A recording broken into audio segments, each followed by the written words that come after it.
귀중한 축사 말씀 해주신 세 분께 너무 감사드립니다. 오늘 제가 주관하는 자유통일국민연합의 대표로서 먼저 경양각지에서 일기도 다소 좋지 않은데 이렇게 많은 참석을 해주셔서 깊이 감사드리고, 저희가 지금부터는 이제 형식을 이제 끝났으니까 실질적으로 발표하고 토론하는 자리를 마련하도록 하겠습니다. 먼저 발표는 저하고 유진각 대표님이 여기 서서 이 스크린을 통해서 하도록 하고요.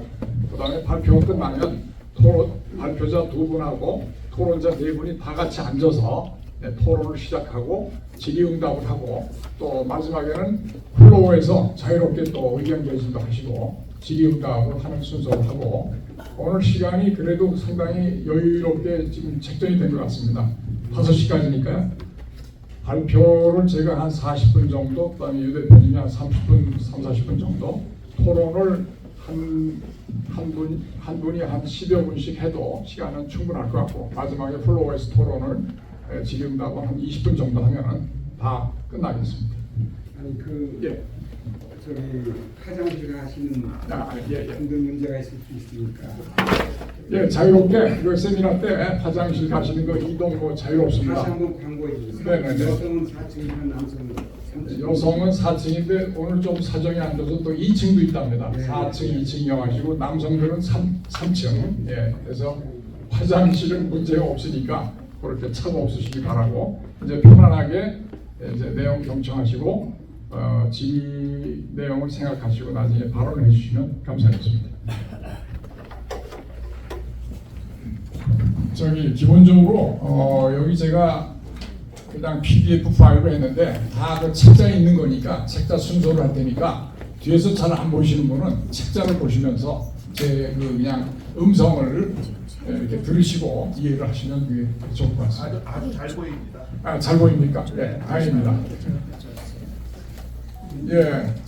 오늘 자유통일에 대해서 그 의미에 대해서 최종환 원장님, 이재춘 대사님, 송광주 대표님이 상세하게 얘기를 해서 그 의미에 대해서는 크게 제가 설명할 필요는 없고, 다만 우리가 이제 자유통일이 어떻게 올 수 있겠느냐 하는 그 의문에 대해서 제가 좀 말씀을 드리면, 지금 이제 모든 것이 이제 갑자기 온다는 거, 우리가 이제 여기에 저는 상당히 주목을 해야 된다고 생각합니다. 소련이 1980년대 후반부터 이게 고르바초프가 집권을 하면서 글라스노스트 페레스트로이카 그걸 하면서 그게 굉장히 소련 체제를 변화시켜서 소련이 계속 생존이 가능할 것으로 이제 고르바초프가 의도는 했지만, 결과적으로 그게 이 15개 공화국이나 소련의 인민들한테 엄청난 그 자유의 어떤 희망을 선물하면서 급격하게 무너졌습니다. 그래서 이게 아무도 예상을 못했어요. 그런데 마지막에 미국 대통령이 레이건 대통령이었죠. 레이건이 스페이스 워, 군비 경쟁 그런 걸 촉진시키면서 소련 경제는 이미 파탄이 났는데 거기다 군비 경제까지 하니까 소련이 버틸 수가 없죠. 그래 한꺼번에 무너진 겁니다. 1990년에 제가 회담한다고 거기 갔었는데 거기 사회가 완전히 붕괴가 됐어요. 그러니까 호텔에 보면은 여자들이 거기 상주를 해가지고 외국 손님들 꼬셔가지고 어떻게 돈이나 벌 생각하고 이런 것들이 만연을 했어요. 그러니까 우리가 그때 농담삼아 말보로 빨간 담배하고 여자 스타킹 가져가면 다 해결이 된다 이런 말을 하면서 그 소련 사회의 급격한 변화를 실감을 했습니다. 그 다음에 여기 이제 1989년도에 이제 베를린에 계셨던 최원남 총영사님도 계시지만은 독일이 물론 동방 정책으로 어느 정도 준비를 했다고는 보이지만 그렇게 급격한 사태는 예상을 못했죠. 그 동독의 정치권 샤보프스키인가 그게 여행을 언제부터 할 수 있어요? 지금 당장 right now 하면서 이게 오스트리아를 통해서 국경이 개방이 되면서 베를린 장벽도 마침내 무너지고 통일이 급격하게 왔습니다. 그런데 그 콜 수상이 그때 아주 지혜를 발휘해서 진짜 단단한 프로그램에서 화폐 통합을 1대1로 했어요. 만약에 1대3이나 1대4로 했으면 동독 사람들이 엄청나게 반발했겠죠. 그 전에 코카서스 3이라고 해가지고 동독, 서독, 그 다음에 주변 4개국이죠. 미국, 영국, 프랑스, 소련. 그래서 코카서스 합의라는 걸 해서 국제적으로 합의를 했어요. 그 다음에 서독이 소련한테 대한 대규모 언제를 했습니다. 또 미국은 마크에서 소련한테 독일 통일을 허용해야 된다. 이런 국제적인 합의와 뒷받침과 미국의 강력한 백업에 의해서 이루어지고, 물론 그 독일이 통일을 하고 경제적으로 상당히 어렵다고 하지만은, 그래도 그 어렵다고 하는 거는 뭐 거대한 것을 이루고 나서 조금 후유증에 불과한 것이, 그 어려운 것이 독일이 통일을 이룩한 거를 갖다 그 의미를 축소하거나 반감할 수 없는 것입니다. 독일은 뭐 안정기 들어갔고, 최근에 뭐 메리켈이 또 러시아하고 거래를 해서 석유가스를 들여가면서 독일이 좀 우스운 짓을 하긴 했지만, 독일은 전체적으로 통일을 이룩한 국가인데, 이게 이제 1871년에 비스마르크가 통일을 한 거하고 비견되는 역사적인 대사건입니다. 이때도 예상을 못했다. 그렇고요. 그다음에 이제 우리나라가 그러니까 한반도가 지구상에서 유일하게 남은 분단 국가입니다. 이게 명예가 될 수 있겠습니까? 이게 가장 수치스러운 일입니다. 우리 한민족이, 탈북민들이 지금 34,000명, 35,000명이 왔지만, 탈북민들이 와서 금방 적응을 하고 말도 그대로 자유롭게 하고 얼마든지 살아가는데 문제가 없는 겁니다. 통일을 해도 뭐 이질감이 있다고 하지만 그거는 금방 우수한 자유시장 경제 이런 데 다 흡수가 돼서 잘 살게 될 것입니다. 그런 우려는 안 해도 됩니다. 그래서 이게 지금 김정은이가 혼자서 저 핵무기를 해가지고 깽판 치면서 우리를 계속 겁박을 하고 있고, 우리 남한의 주사파들이 거기 동조를 하고 있는데, 이건 말이 안 되는 얘기죠. 말이 안 되는 이 사태를 우리가 종교를 하고 진짜 자유와 평화의 시대를 한반도에 오게 한다는 것이 우리 생각이고, 우리가 그렇게 해야 됩니다.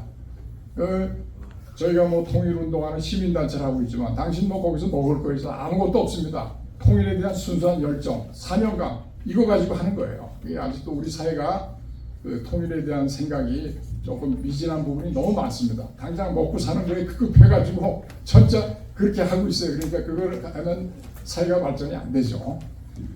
자, 그래서 이제 우리가 사는 세상 관점에 따라서 긍정, 부정, 낙관, 비관 얼마든지 할 수 있지만, 우리는 긍정과 낙관의 한반도를 그리고 지금 현재하고 그 긍정, 낙관이 그리는 세상하고의 그 갭을 메꾸기 위해서 노력하는 것이 우리 한반도에 사는 우리 현재 인간들의 사명이다, 이렇게 좀 생각합니다. 제가 뭐 정세를 뭐 장시간에 한 10여 페이지 넘게 했는데 핵심만 간략간략하게 해서 하도록 하겠습니다. 전체적으로는 이제 한반도를 둘러싼 국제 정세는 세계 정세하고 똑같습니다. 한반도가 뭐 국제사회에서 뭐 따로 떨어진 섬 같은 존재가 아니니까. 신냉전 세대가 지금 시대가 왔죠.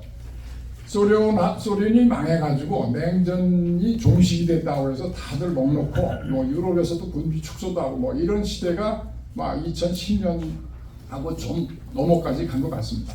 근데 2002년도에 중국이 WTO에 가입을 하면서 급격하게 경제 성장을 하고, 2010년도에 가니까 중국이 이제 목소리를 내기 시작해가지고 중국이 신형 대국 관계를 해야 되겠다. 중국에 걸맞는 국제사회에서 대접을 원한다.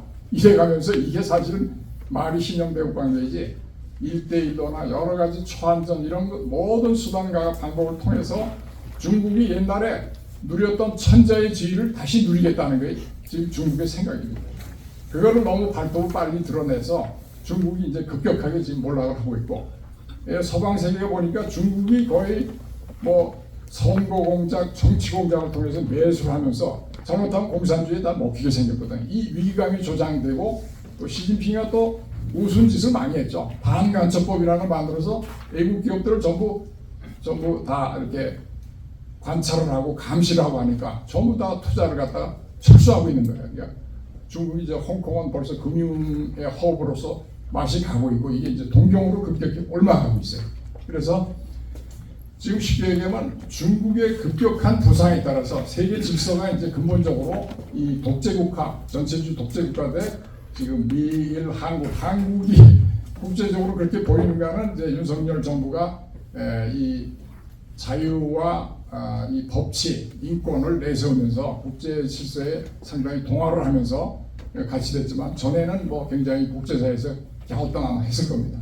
이렇게 이제 독재 국가 대 자유진영 양상으로 지금 이 점점 이 진영이 강화되고 있고, 이것이 잘못하면 관리를 못하면 3차 대전으로 갈 수 있는 이 상황도 올 수 있겠다 하는 것이 이제 여러 사람들의 생각입니다. 그런데 이제 여기 보면은 지금 우리나라 물가가 굉장히 비싸죠. 얼마 전에 몇 년 전에는 점심을 7, 8천 원에 먹었는데 요즘은 기본이 15,000원이고 조금 더 약간 고급집 가면 2만 원 가지고 점심을 먹을 수 있어요. 그러니까 물가가 거의 2배, 3배 오른 거예요. 물가가 오른 건 우리나라 국내 인플레 영향도 있지만은 그 먼저는 세계 그 공급망이 교란이 되고 있어요. 그 러시아가 우크라이나를 침공해서 흑해가 지금 질서가 옛날에 흑해를 통해서 우크라이나의 곡물이다 아프리카나 이런 데 수출이 된대. 그게 저기 됐죠. 그다음에 수에즈 운하가 후티 반군, 이란의 지원을 받는 후티 반군이 거기 뭐 자유세계 무역선을 골라서 공급을 하니까 이게 글로 못 가고 저 희망공, 아프리카 희망공을 통해서 오니까 그 뭐 수입 가격이 올라가면서 급격히 물가가 올라가는 거예요. 더군다나 또 코로나가 있었죠. 한 3, 4년 동안 세계에 그것도 물류가 제대로 안 되니까 여러 가지 이 국제사회에 이제 큰 문제가 이제 생기고 있고요.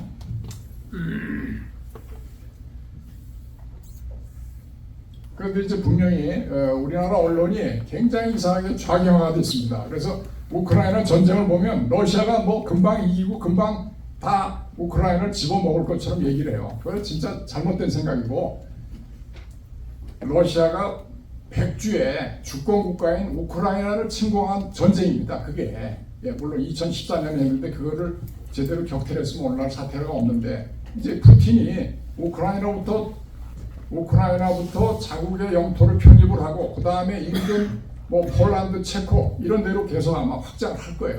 그러니까 이제 여기에 방어를 하는 나토가 지금 32개국이 됐습니다. 그래서 32개국이 사실 그 동안에 이제 그 냉전 체제가 종식이 되면서 나토에 있지만 방위비를 안 냈어요. 1%도 안 내게 내가지고 소위 이제 트럼프가 막 맹공을 한 거예요. 당신들 방위비도 안 내면서 미국이 다 방위비 분담하는데 무슨 뭐 영토를 지킬 자격이 있느냐. 이게 사태의 본질이에요. 그래서 요즘에 트럼프의 그 비판에 힘입어서인지 나토의 여러 국가들이 방위비를 그냥 굉장히 많이 올리고 있어요. 미국이 전 세계적인 방위를 어떻게 혼자 다 감당하겠습니까? 유럽, 아프리카, 아시아 요새 뭐 특히 대만 관계 여러 가지 전쟁을 미국이 혼자 동시에 감당한다. 미국이 망할 거예요. 미국이 그거를 어떻게 해결하냐면 집단 안보 체제로 해서 동맹을 맺어서 동맹으로 하여금 방위를 분담하고, 지금 또 트럼프가 한반도에 뭐 하는 거에 대해서 우리 언론이 요란하게 떠들고 있는데, 트럼프가 하는 요체는 말이죠. 우리가 국력이 상승하고 돈도 많아졌으니까 좀 방위비 좀 올려달라. 미국의 부담을 줄여달라는 얘기예요. 핵심이. 그렇게 이해를 해야지, 우리가 미국 대통령 뽑는 사람들도 아닌데 우리가 너는 안 돼, 너는 돼. 이렇게 해서는 우리 국익이 안 된다는 거죠. 될 사람한테 로비해가지고 거기 조금이라도 타협을 해서 우리 국익을 관철시켜야지, 너는 처음부터 안 돼. 이렇게 하는 것이 지금 국내 언론이에요. 그러니까 잘못된 겁니다. 그래서 지금 대한민국은 어떻게 우리 자유와 번영을 이루냐. 저는 한마디로 얘기하면 한미동맹 덕분입니다. 이승만 대통령이 휴전협정을 반대하면서 관철한 것이 한미동맹이에요. 한미동맹이 없었으면 우리나라는 6.25 이후에 크게 달라진 것이 아마 없을 겁니다.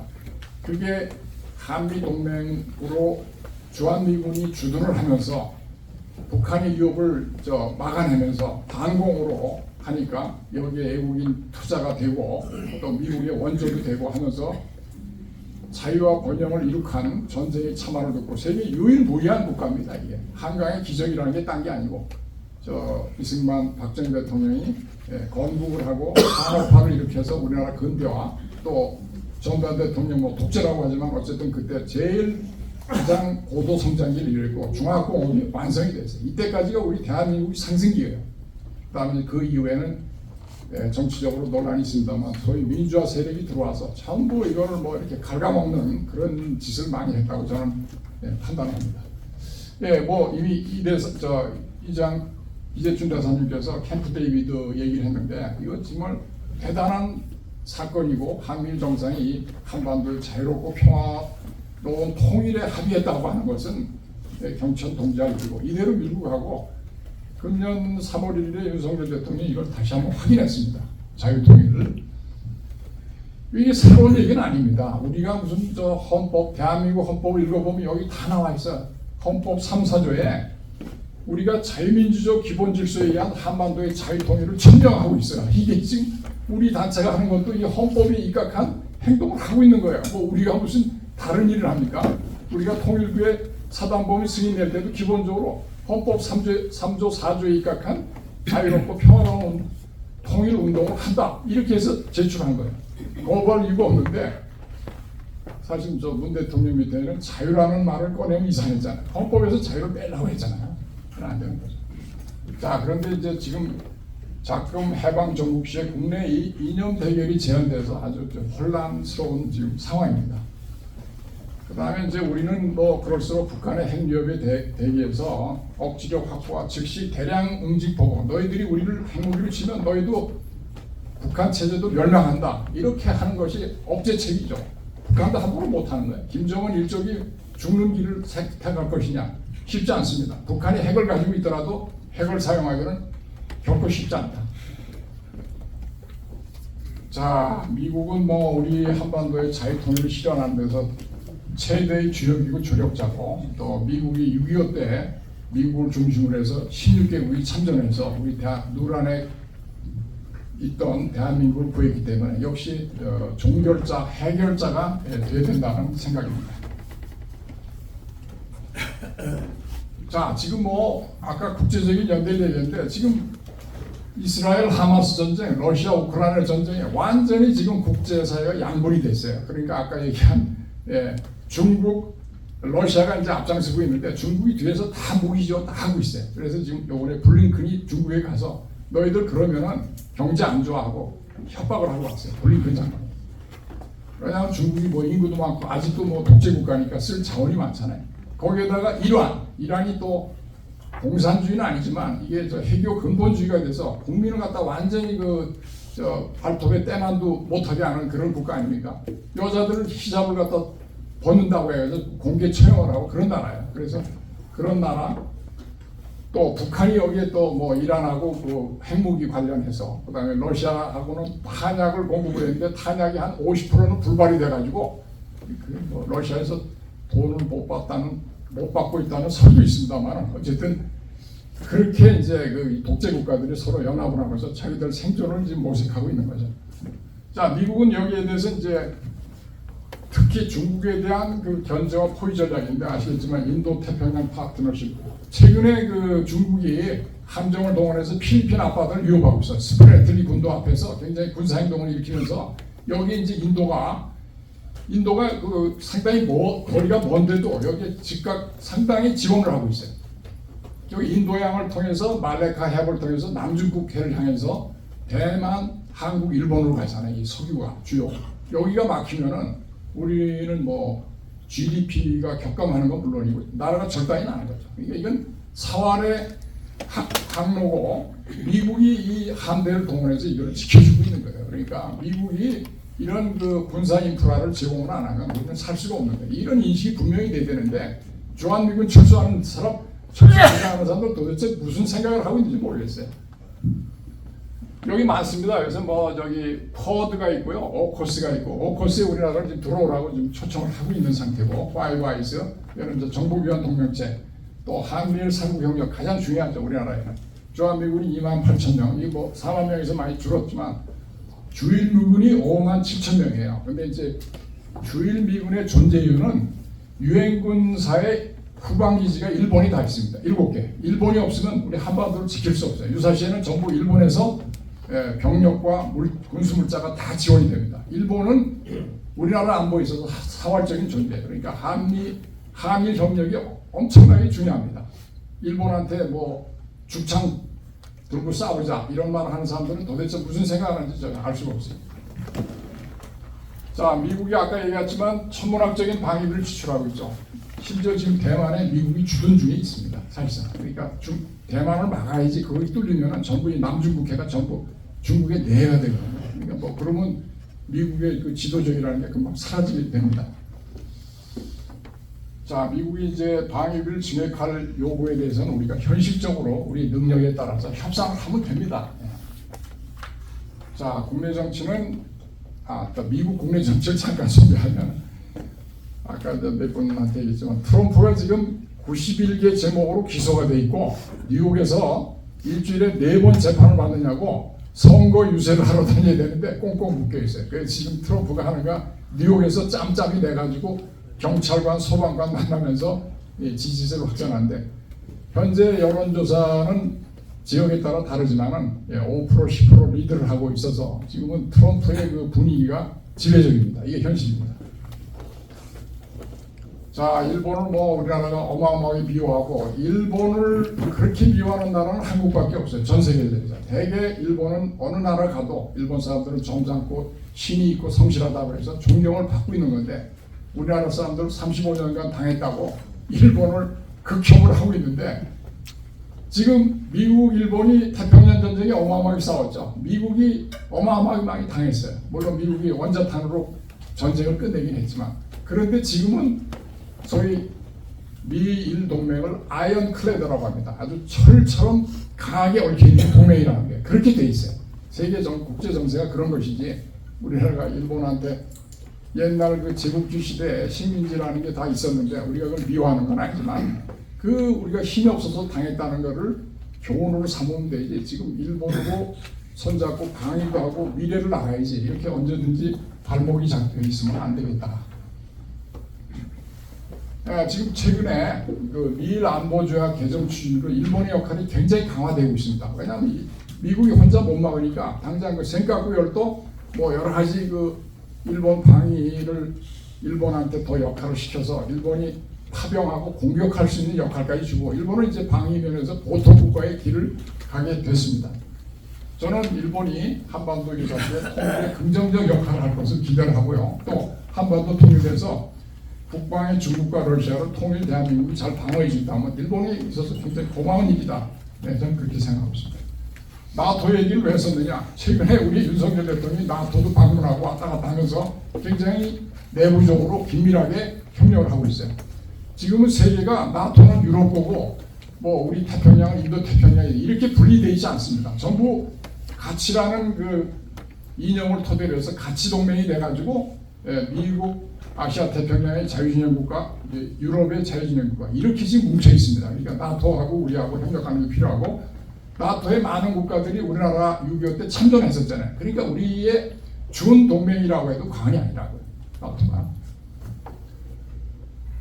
이게 재밌어요. 프랑스가 지금 굉장히 독일이 멈칫거리는 틈을 털어서 대폭적인 군비 증강을 하고 있고 우크라이나에 파병까지 하겠다는 거예요. 마크롱이 굉장히 용감하죠. 그리고 굉장히 고무적인 일입니다.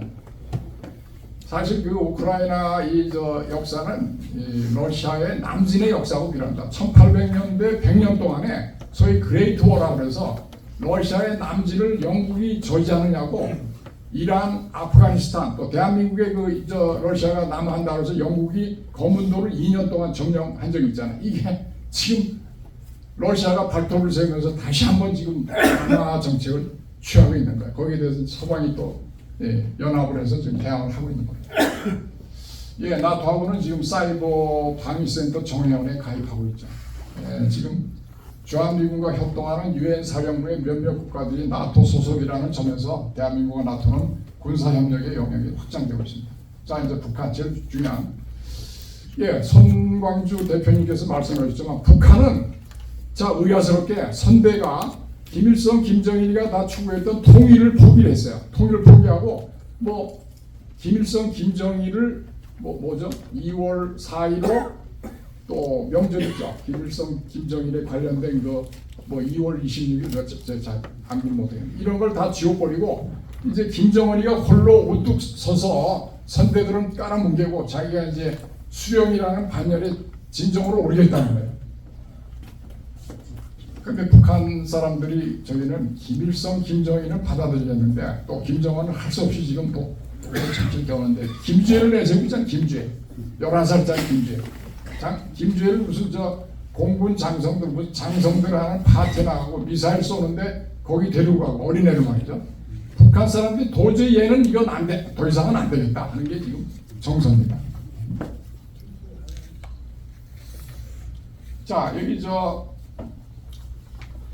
금년 1월 15일 날 최고인민회의 14기 10차 연설에서 반통일, 반민족, 반평화 노선 선언과 김일성, 김정일의 통일과 민족 지우기로 유훈 통치를 거부하는 것이 지금 김정은의 막가파 인생입니다. 자, 오로지 핵무력을 하는데 아까 얘기한 것처럼 핵무기 함부로 못 쓴다.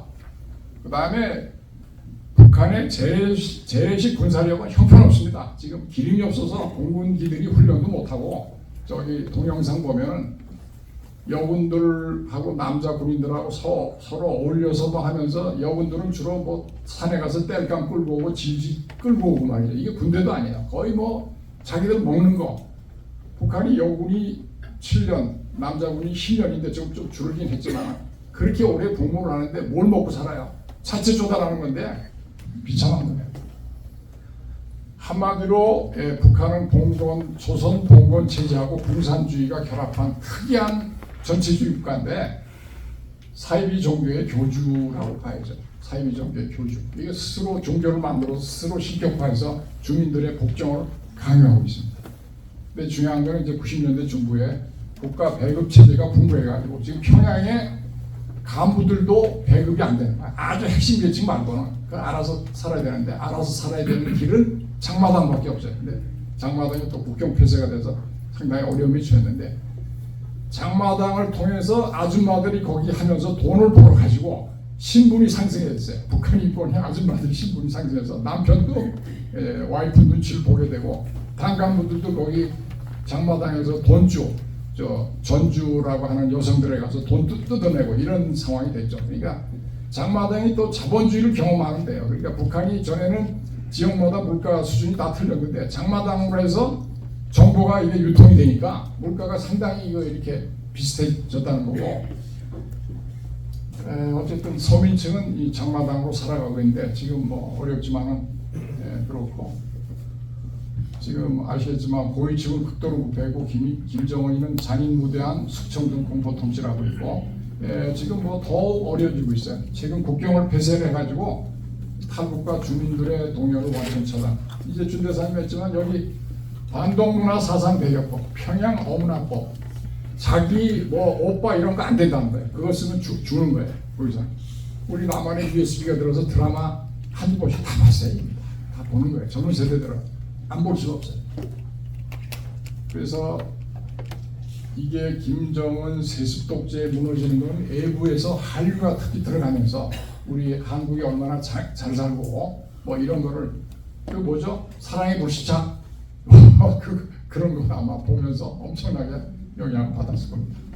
지금 지역적으로 부분적인 소유가 빈발하고 북한 자유화운동 등 본격적인 저항이 시작되고 있다. 저는 그렇게 많은 유튜브나 이런 걸 통해서 지금 파악을 하고 있습니다. 그 다음에 이제 우리 북한인권 협의회에서도 얘기했는데 앞으로 중국, 러시아에 근로자 다수를 보내죠. 왜냐하면 돈이 없으니까 김정은이가 이렇게 해서 이제 근로자 임금을 또 착복을 하는 거예요. 이들을 대상으로 해서 외부 정보 또는 북한 민주주의의 본격적인 작업이 필요하다. 우리는 그렇게 생각을 하고 몇몇 분들이 얘기를 했습니다. 북한 내부에서는 민주화 역량을 증대시키고 국제사회는 북한 당국의 인권 개선을 촉구하는 줄탁동기 조건을 하는데 외부의 압력, 내부에서 봉기 이걸 통해서만 북한은 변화할 수 있다. 자, 중국이 가장 골치 아픈 나라입니다.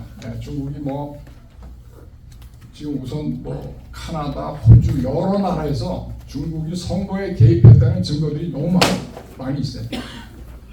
우리나라 대한민국에서 개입했다는 뭐 그런 얘기들이 안 나오고 있는데 우리 언론들이 뭐 그런 거 취급을 안 하니까 그 확증은 없으나 의혹은 있다 이렇게 얘기는 할 수 있는 것이고 중국이 바로 코앞에 있는 한반도에 대한민국에 그런 영향력을 행사하지 않고 그냥 가만히 대만처럼 저렇게 두기를 할 거냐 저는 아니라고 봅니다.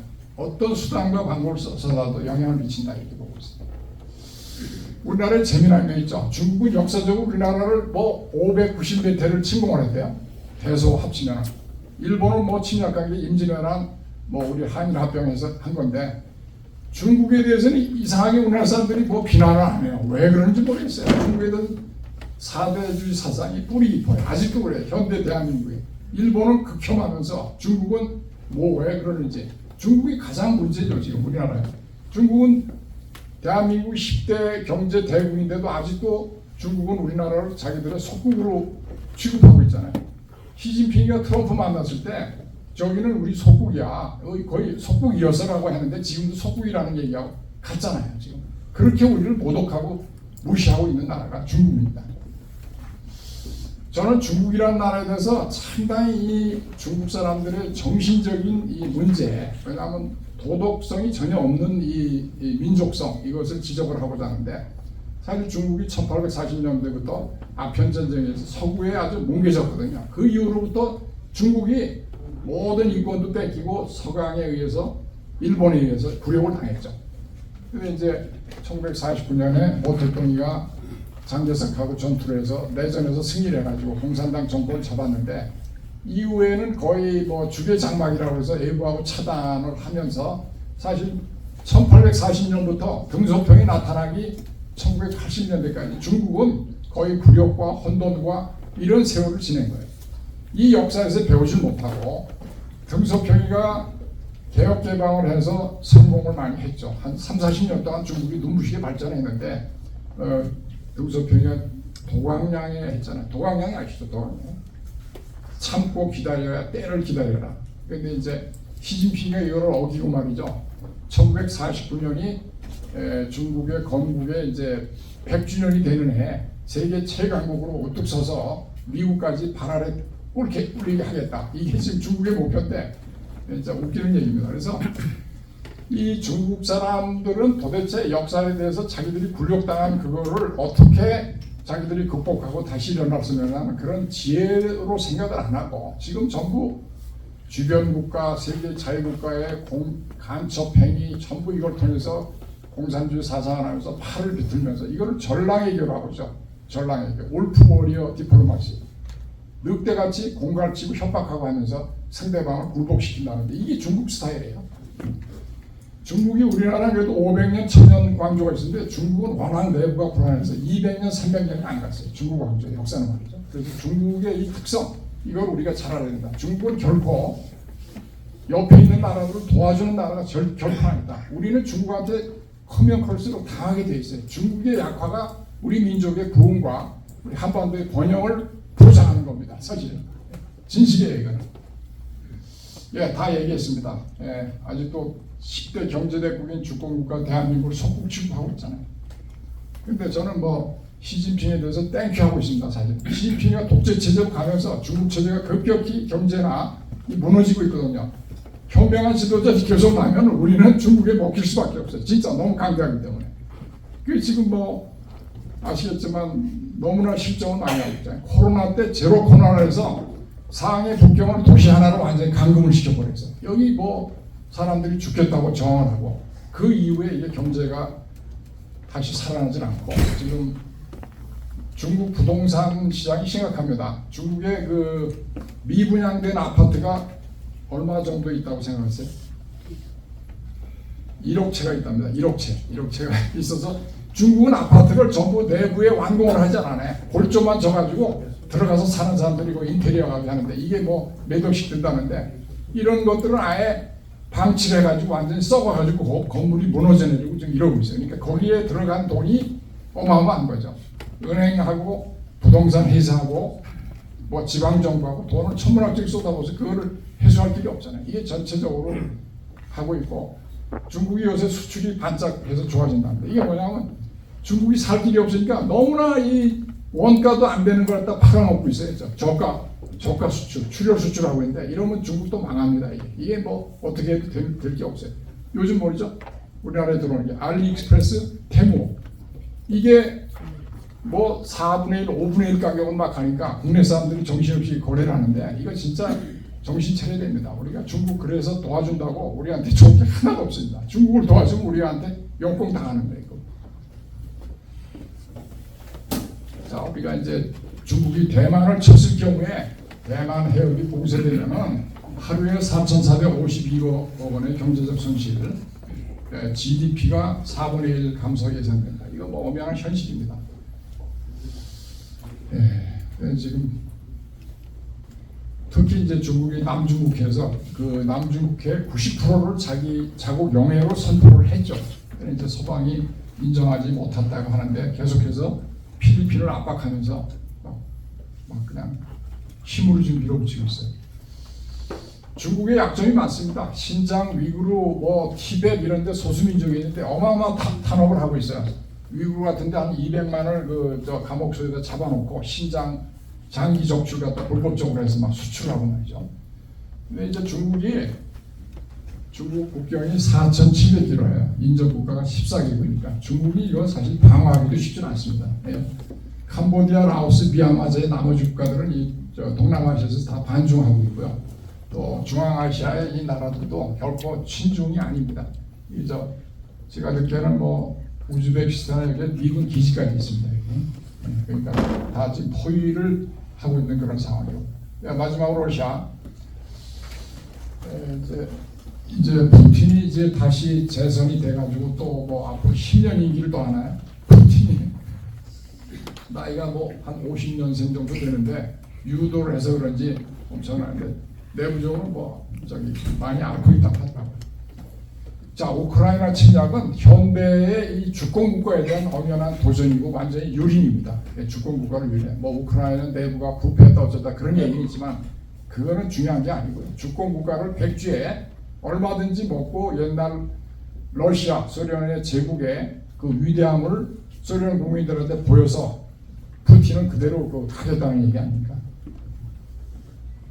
그러니까 지금 뭐 이 중동의 그 이스라엘 분쟁하고도 러시아가 다 개입이 돼 있어요. 러시아, 이란 이게 그러니까 한 몸덩어리가 돼가지고 하고 있고, 이제 우크라이나도 이제 지금 최근에 미국의 하원이 610억 불이 우리나라 돈이 어마어마한 숫자를 무조건 그 중에 이스라엘하고 대만부를 제외하더라도 한 400억 불 이상을 지원을 해서 다시 이제 아마 지금 밀리고 있는 상황을 지금 다시 이제 반전을 시키는 상황으로 지금 보여집니다. 그 러시아가 지금 서방의 경제 제재하고 여러 군데 벌려놓은 전쟁을 해서 러시아도 지금 굉장히 국력이 악화되고 있고 러시아의 젊은이들은 북에 탈출하는 사람이 많아요. 굉장히 많습니다. 그래서 우리나라 언론은 아주 러시아를 뭐 굉장히 이기는 것처럼 다 하고 러시아의 행위를 굉장히 정당화하는 스타일의 그 언론 보도를 내고 있는데 정말 황당무지한 언론들입니다. 정말 정신 차려야 돼. 한국의 언론들은 한반도 자유통일의 이제 당위성과 가능성. 헌법 3조에 있죠. 대한민국의 영토는 한반도와 부속도서로 하고 있다. 이 헌법적으로는 아직도 북한이 우리나라의 영토에 있는 겁니다. 우리가 이제 수복해야 될 대상입니다.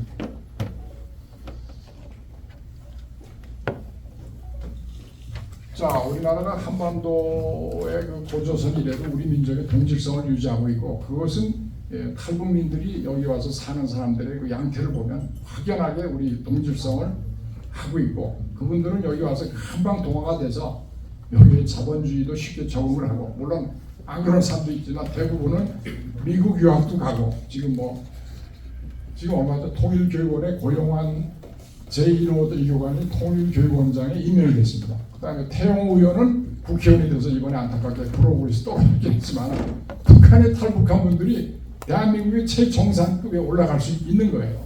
대한민국 체제가 그렇게 수용하고 다양성이 있잖아요.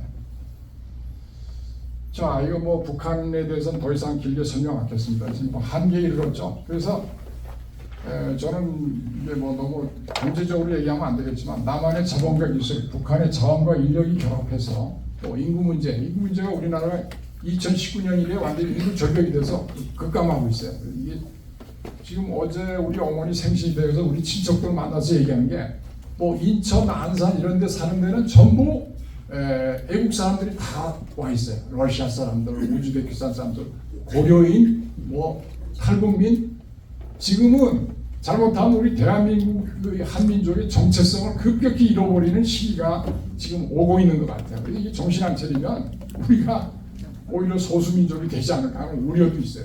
정말 정신 차리고 해야 통일도 우리 대한민국 한민족 위주로 할 수 있다. 이렇게 좀 생각이 됩니다. 예, 경제력 비교는 뭐 비교가 안 됩니다. 비교가 안 됩니다. 비교가 안 되고요. 군사력도 이거는 뭐 한마디로 해서 우리가 GDP가 북한에 비해서 55배, 인구는 2배, 국가 GDP는 133배. 압도적인 차이죠. 그러니까 우리가 흡수 통일해야 되는 단위가 여기 있는 겁니다. 어떻게 북한이 뭐 우리를 흡수 통일한다고 할 수가 없죠. 인구 문제도 해결하고요. 통일될 때까지는 저는 이제 두 가지가 있다고 합니다. 지금 고급 인력들은 또 들여오고요. 또 저급 인력 노동자들도 필요하죠. 우리 기업들이 외국 인력이 없으면 이게 생산 활동이 안 돼요. 지금. 그러니까 받아들이되 현명하게 이민 정책을 잘 해야 됩니다. 북한의 저개발된 토지와 자원, 값싼 노동력, 남한의 기술, 자본, 리더십이 합쳐지면 엄청난 시너지가 발생하겠다. 지금 이질화가 많이 진행이 됐지만 그거는 북한의 왕조 세습 독재 체제 때문에 그런 거지 북한 일반 백성들이 그런 건 아니다. 자, 자유 통일은 뭐냐? 북한의 자유와 인권, 법치를 가져다주는 가장 확실한 길이고요. 그 다음에 통일이라는 게 양체제 협상에 의해서 달성된 적이 전혀 없습니다. 통일은 거의 한쪽에 힘의 우위가 있을 때 가능한 것입니다. 남북한 군사력 비교, 이게 뭐 핵을 가지고 있다 보니 재래식 면에서는 전혀 우리하고 게임이 안 된다. 이게 군사 전문가들 얘기입니다. 자, 조지 프리드먼의 예측 2020년 2030년 사이에 한반도 통일이 된다. 통일을 머지않아 어느 날 갑자기 올 것입니다. 그 시기는 2030년 이전일 겁니다. 이 조지 프리드먼의 그 있잖아 책에 그 저도 읽어봤는데 이 양반은 뭐 굉장히 그 예언적으로 했더라고요. 100년 후죠. 넥스트 100 years. 제가 이제 여기 이제 하이라이트를 좀 하겠습니다. 제가 시나리오를 두 개를 했는데 이 말고도 다양한 시나리오가 있어요. 그래서 저는 지금 통일을 하는데 그래도 가능성 있는 시나리오를 좀 내세워서 하는 거니까 이거에 대해서는 뭐 이렇게 논쟁은 거리는 아닐 것 같습니다. 이런 것도 있다고 하는 걸 보여주는 거니까 저는 지금 북한의 상황이나 이걸 보면은 북한 주민이나 군부의 조직적인 저항이나 반란에 의해서 북한 정권이 이를 제압하지 못하는 급변 사태가 발생할 것입니다. 여기서 중요한 거는 이제 중국이 또 이제 여기 뭐 군대를 대규모로 진주시켜서 그거를 자기들 정권 신중 정권으로 또 한다. 이거를 막는 것이 가장 이제 중요하다고 보입니다. 한반도의 분쟁의 당사국은 중국, 북한, 유엔군이거든요. 그러니까 이게 사전에 외교적 군사적 방안을 모색하고 협의해야 된다. 독일처럼. 지금 급변 사태 발생 시에 레짐 체인지 작전은 불합리하다. 이거는 뭐 아마 군사에 작게 뭔지 모르겠는데 그게 또 나와 있을 겁니다. 그래서 주한 미군하고 우리 군이 합동으로 참수 작전 훈련을 가끔 하고 있다는 게 이미 보도로 나오고 있잖아요. 여러분들 잘 아시고 있지만 이건 현실 얘기한 거지 제가 무슨 뭐 북한을 일부러 죽이겠다 그런 뜻이 아닙니다. 어쩔 수 없이 그런 거죠. 또 하나 이 조선일보에서 재미난 게 하나 있어서 누가 이거 좀 박성현이라고 그 사람은 이 북한 체제가 유지가 불가능할 정도로 심각한 위기가 오면은 북한이 우리 특히 미국한테 정권을 이양을 하고 돈을 받아서 자기들은 어디로 망명을 한다. 이것도 뭐 생각해 볼 수 있는 것이죠. 그럼 자기들 안위는 보장을 할 수 있으니까. 뭐 사실 조선왕조 일본을 그렇게 욕하지만 조선왕조 때 막 보면은 이완용 내각이 다 쿵짝쿵짝 해가지고 고종이 다 항공군사에 서명을 하고 나라를 남기면서 땅도 주고 뭐도 주고 자기도 주고 전부 그렇게 해서 상층부는 그렇게 다 넘어갔어요. 우리 일반 백성들이 의병이나 조금 저항이 있었지만 크게 보면은 일본의 그 완벽한 시나리오대로 다 된 거예요. 약간 그런 생각도 좀 해봅니다. 그래서 자유통일 전후의 준비 관리라고 하는 것은 우리가 6.25 전쟁 때 특히 유엔 참전국 그 작년인가 재작년에 카나다에서 그 참전국들이 모인 회의가 있었어요. 이런 거를 통해서 이 자유통일의 공감대 및 연대 확산을 위한 부단한 애교 노력 경주가 필요하다. 이거는 이제 가장 우리의 그 우군이 될 수 있다는 얘기고요. 그다음에 이제 우리 국민들이 뭐 먹고 살고 너무 자본주의에 취해가지고 뭐 북한 통일하면 골치 아프지 않느냐, 우리가 뭐 우리 생활 수준이 급격히 떨어지지 않느냐 이런 그 막연한 생각 때문에 통일을 반대하는 사람들이 많죠. 이거를 좀 우리 같은 단체, 힘없는 단체지만 국민 속에 자꾸 계몽을 하고 확산해서 우리는 해야 된다. 우리가 어떻게 준비할 거냐. 여기에 초점을 맞춰야 된다고 봅니다. 그 민간단체 하나하나는 힘이 없지만 민간단체도 크게 뭉쳐서 이 북한 인권단체 협의회 60개가 넘는 단체가 좀 돼 있어요. 그러니까 이제 화살을 하나면은 부러뜨리기 쉬운데 수십 개가 하면은 못 부러뜨립니다. 이렇게 단합을 해서 권력이라는 게 굉장히 무상해요. 권력이 뭐 우리나라 대한민국 5년마다 바뀌는데 어느 정권이 들어설지 지금 국내 정치가 예측 불허해요. 그래서 너무나 불안합니다. 우리 대한민국 국민이 주인이 되는 시민단체 NGO가 좀 뭉쳐가지고 뭐 대한민국의 새바람을 일으키고 이런 자유통일의 사명을 실현하지 않느냐 생각합니다. 이게 뭐 저 통일이 되면 뭐 혼란하다 이런 불안감이 많아요. 이렇게 하면 안 되죠. 휴전선을 당분간 막아서 통행증을 해서 하나하나 질서 있게 해야지. 탈북민이 대량으로 수백만이 한꺼번에 하면 혼란이 돼서 되겠습니까? 그거 아무나 찬성할 수는 없어요. 관리를 해야 됩니다. 관리를. 관리를. 그 다음에 통일에 대비한 준비로 통일기금 비축을 해야 되는데 이 좌파 사람들이 도무지 통일에 대한 생각이 없어요. 전부 돈을 우리나라 복지비를 다 써요. 요번에 뭐죠? 쌀 수매하는 거 있죠. 쌀을 수매하는데 뭐 양곡관리법인가 3조가 든대요. 뭐 이런데 그거 농민들한테 안 줘도 되는 돈을 그냥 줘서 표로 만드는 건데 그런 것들이 도처에 많습니다. 그런 예산에 내가 보기에는 한 10%만 이쪽에 있으면 어마어마한 통일기금이 비축될 거예요. 우리 좀 제발 좀 생각을 바꿔야 됩니다. 통일하지 말자는 거예요. 통일할 거에 싹을 잘라가지고 국내 정치의 권력만 유지하겠다 하는 거죠.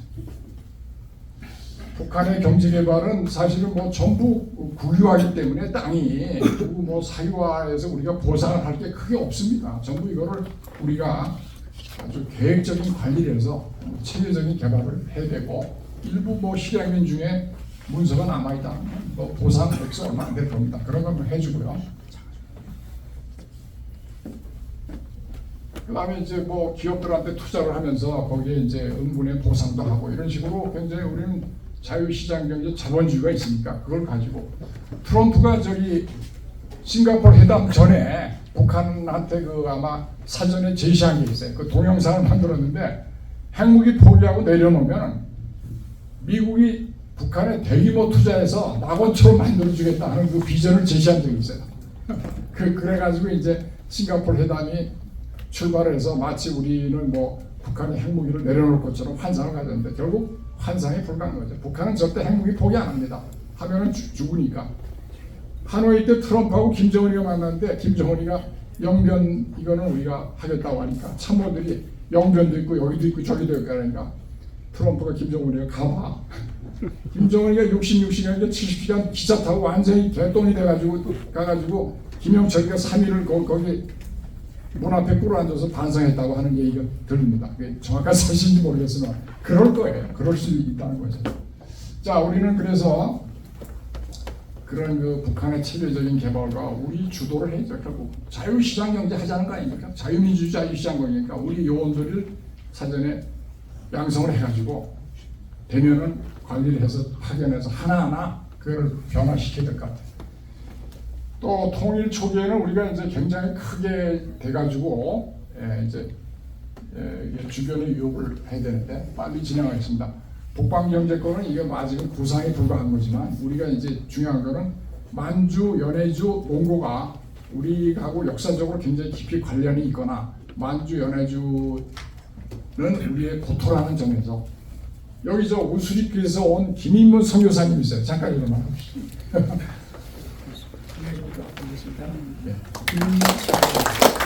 우수리교에 가서 거기 옛날에 발해가 거기 뭐 동경 서경에서 또 도읍지로 했던 이렇게 주춧돌 같은데 거기 안내해서 거기도 봤어요. 그러니까 거기는 뭐 발해 터전이기도 하고 또 연해주에 우리 또 조선 말기부터 많이 거기 갔죠. 그래서 고려인이 살았는데 고려인이 스탈린이 말이죠. 고려인이 일본에 간첩 행위를 한다는 그런 부실을 삼아서 1937년에 다 추방을 해버렸어요. 기차를 뭐 10월인가 탔는데 어린애들까지 너무 추우니까 어린애들이 거기서 지체해서 그냥 굶어 죽고 얼어 죽고 그랬다는 거예요. 그런데 문제는 거기 이제 도착한 것이 우즈베키스탄, 카자흐스탄인데 여기서 또 고려인들이 가서 시장을 저기라고 김치도 팔고 하면서 열심히 노력해서 거기 중앙아시아의 상층부에 출세를 했어요. 많이. 그러니까 이제 소련이 망하고 나니까 원래 카자흐스탄, 우즈베키스탄에 있던 그 고유 민족들이 시기 질투가 그동안에 심했는데 이제 소련이 이제 힘이 없어지니까 고려인들 다 가. 원래 살던 대로 가. 다 블라디보스토크나 이쪽으로 다 가. 그게 또 쫓아버렸어요. 그래서 이게 우리 민족의 불행이죠. 이게 이런 사태가 없도록 우리가 통일을 해서 다 우리 진짜 한민족을 갖다 끌어안아야 돼요. 그렇죠. 유대인도 디아스포라가 있지만 우리 한민족도 디아스포라가 있어요. 전 세계에 흩어져서 그렇게 지금 급격히 고려인도 들어오고 있습니다만 고려인의 안산의 숙소가 얼마 전에 TV를 보니까 그 아파트를 일본이 져줬다는 거예요. 살인해서 왔는데 그거 우리나라가 좀 져주면 안 돼요. 왜 일본의 돈을 가지고 했는지 내가 참 이해가 안 됩니다. 자, 완.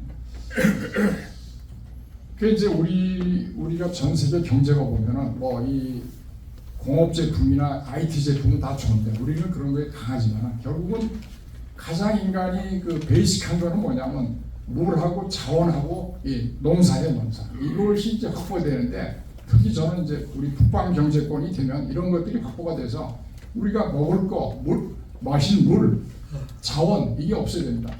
아니 중국이 히토리 가지고 장난을 치고 막 수출 갖다 규제하니까 요즘에 히토리를 어디서 또 생산하다 호주 같은 데서 중국에 또 그 방해를 또 분쇄를 하고 있어요.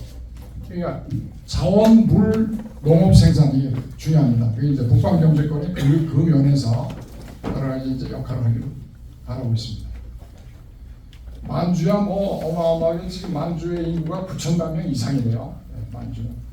근데 왜 만주를 기대를 하냐면 지금 이제 미국의 예언가가 중국이 이제 망하면은 이렇게 위구르, 몽골, 차이나는 이쪽 동남쪽이 좀 많고 전부 이게 4분 5일이 된다는 거예요. 그래서 만주도 우리하고 연계를 다시 맺을 수 있다는 그런 그 기대를 해봅니다.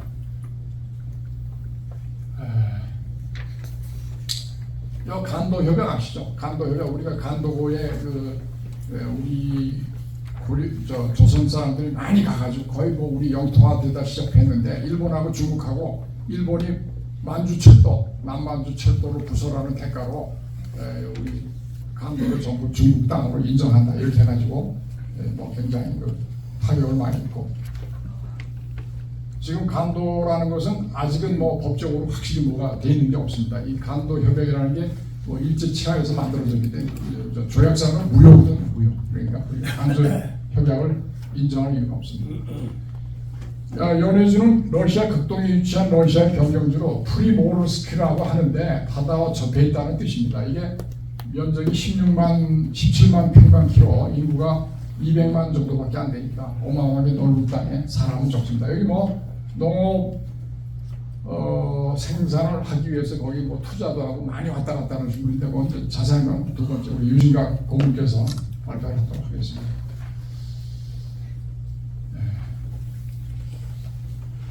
앞으로 이게 뭐 여기 농업하고 큰 땅을 이용해서 우리가 하는데 지금 러시아의 경제 상태를 보면은 전에 몇 년 전부터 연해주를 우리나라에 팔겠다는 그런 얘기들이 심심치 않게 나오고 있어요. 아실 거예요. 아마 보도에도 나왔는데 러시아가 뭐 연해주 하나 판다고 해서 그걸 뭐 크게 영토에 뭐 문제가 없고 우리는 그런 거를 몸을 사야 됩니다. 사는 것이 제일 좋은 거죠. 저기 미국이 옛날에 러시아한테 알래스카를 샀잖아요. 760만 달러인가. 그래가지고 거기에 뭐 온갖 자원이 다 나오고 그게 있으므로 또 미국의 북방을 또 지켜주고 말이죠. 그 영토는 어느 나라한테서나 아주 중요하다는 겁니다. 마지막 몽고야 뭐 사실 350만밖에 안 돼요. 영토는 엄청 넓고 요새 뭐 내몽고를 또 중국이 탄압을 해가지고 점점 이렇게 한다는데 몽고는 뭐 자존심이 있는 나라죠. 한때 뭐 몽고 대제국을 일으킨 나라입니다. 우리는 뭐 몽고 반점하고 해서 세계에서 우리나라하고 가장 비슷한 사람이 몽고 사람 아닙니까? 이제 동료의식이 큽니다. 그래서 여기까지 저희 강의인데 제가 이 시간이 좀 많이 끌었는데 이제 제가 강조할 건 오늘 제가 이제 자유통일국민연합 그 소개 브로셔하고 그다음에 가입 원서하고 또 워낙 이 활동하는데 자금 모으기가 어려워서 이 자동이 차는 것도 그 일부 놔뒀어요. 그러니까 여러분들 희망하시는 대로 저희를 성원해 주신다면 진짜 앞으로 더 열심히 할 것을 약속을 합니다. 다시 한번 감사드립니다.